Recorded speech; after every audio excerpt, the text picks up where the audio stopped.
행정학 진행하는 여러분의 영디 최영희입니다. 자, 1주차 월요일의 두 번째 복습 스터디 내용입니다. 우리 오늘 수요일 날이고요. 영상을 들으시는 분들 날짜 생각하지 마시고 순서대로 맞추어서 들어주시면 됩니다.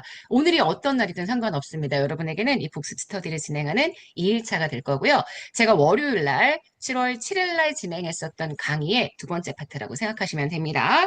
자, 주제 5번은요. 행정과 정치 너무 중요한 내용이었습니다. 정치행정 1원론, 2원론. 제가 이런 표현이 진짜 중요하다고 했죠. 정치행정 2원론은 행정과 정치의 차이점을 강조하는 관점, 정치와 행정을 분리해서 행정이 가지고 있는 사실 집행의 기능을 강조했던 관점이니까 요거는 2원론이 됩니다. 자, 상대적으로 정치와 행정은 비슷하다. 둘 다 가치 판단 기능을 한다. 유사점을 강조하는 관점.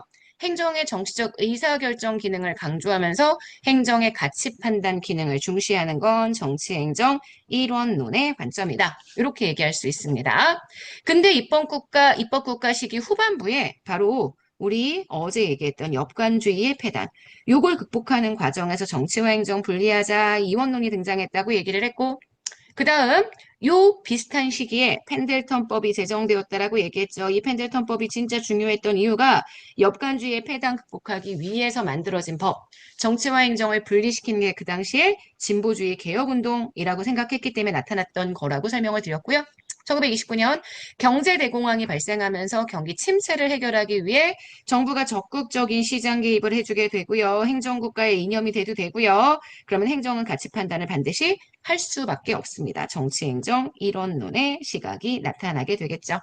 그래서 지금 보시는 앞에 이 두 가지는 2원론 시각이라고 한다면 이건 1원론. 그리고 정치행정 1원론과 2원론은 제가 학자도 되게 중요하다고 했습니다. 2원론의 대표적인 학자 위라이는 규리 구시아 기억나죠? 윌슨 행정학의 아버님 윌슨은 꼭 넣어주셔야 될 것 같아서 윌슨 뺐고요.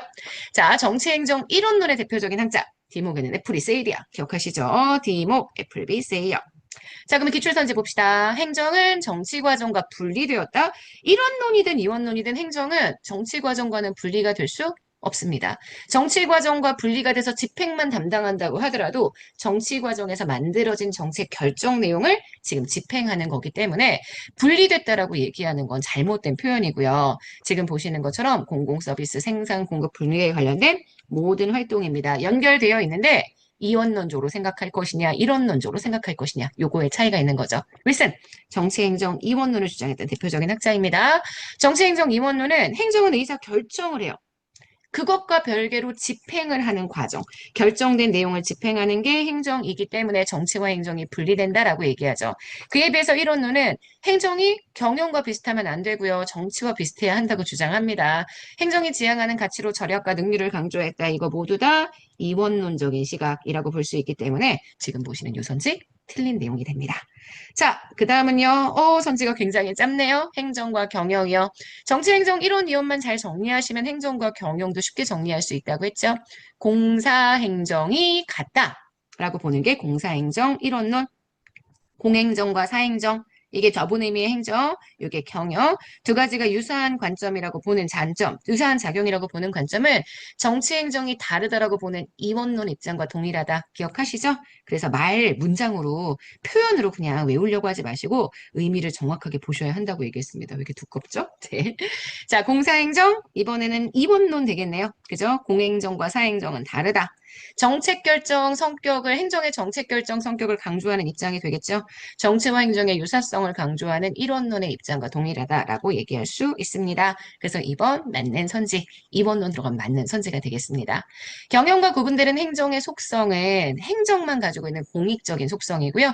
효과적인 업무 수행을 위한 관리성은 행정, 경영 모두 다 동일하게 강조하는 내용이기 때문에 정치행정 2원론, 공사행정 1원론 이렇게 해서 내용을 정리해 주셔야 될 것 같습니다. 그래서 경영과 구분되는 행정의 속성에 대한 설명은 아니고요. 오히려 경영과 일치하는 행정의 속성에 대한 내용일 것 같아요. 자, 시민사회에 대한 얘기했습니다. 시민사회, 제가 시민사회 얘기하면서 시민단체 혹은 시민사회 다 같은 표현이라고 얘기했던 거 기억하시죠? 우리가 얘기하는 시민사회가 시민단체, 시민사회란 시민과 국가의 관계를 매개하는 집단의 집합체로 정부 및 시장의 상대적인 자율성 유지하면서 영향력을 행사한다고 얘기하고요. 사회의 영역은 활동 목적의 영리성, 활동 주체의 공공성 이 두 가지에 따라 제가 섹터를 나눌 수 있다고 했죠. 1섹터 공익을 추구하는 정부 조직, 2섹터 민간의 사익을 추구하는 민간 조직, 3섹터는 좀 약간 박쥐 같은 애들이라고 얘기했습니다. 그래서 지금 민간 부문이 비영리 활동을 진행하거나 아니면 공공 부문이 영리 활동을 진행하는 우리가 얘기하는 시민사회는 바로 여기 영역을 설명한다라고 얘기를 했죠. 자, 그것과 더불어서 시민사회에 최근 나타나는 수기민주주의 과정에 대한 얘기도 제가 진행을 했습니다.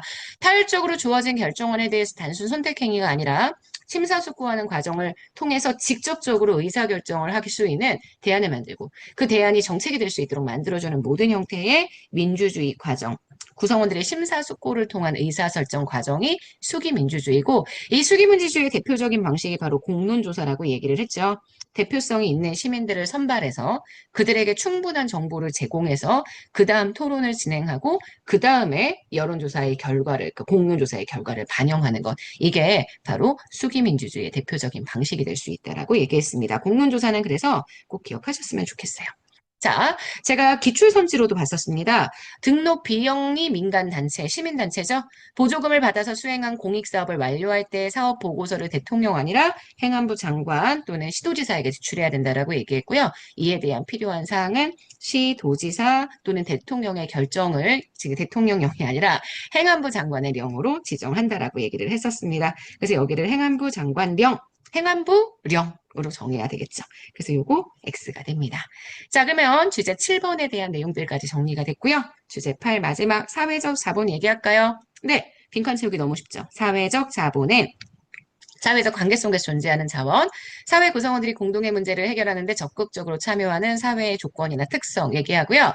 사회적 자본은 보통 장기간에 걸쳐서 형성이 된다라고 얘기했습니다.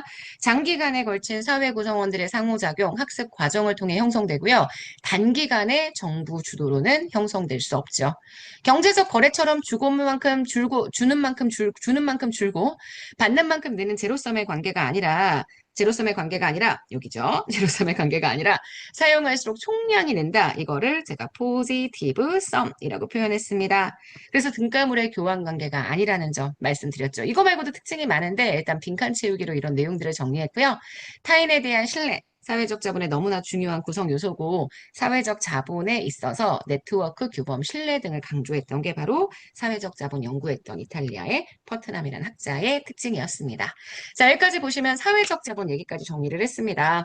사실 1일차는 OT도 했었고요. 그리고 네, 수업도 아주 천천히 진행을 하고 여러분들과 웃고 떠드는 시간을 만들기 위해서 진도를 아주 많이 나가지 못했습니다. 그래서 좀 간단한데 내일부터는 좀 빡세게 달릴 거니까 여러분 대비를 단단히 하시고 아침에 영상을 들어주시면 좋겠습니다.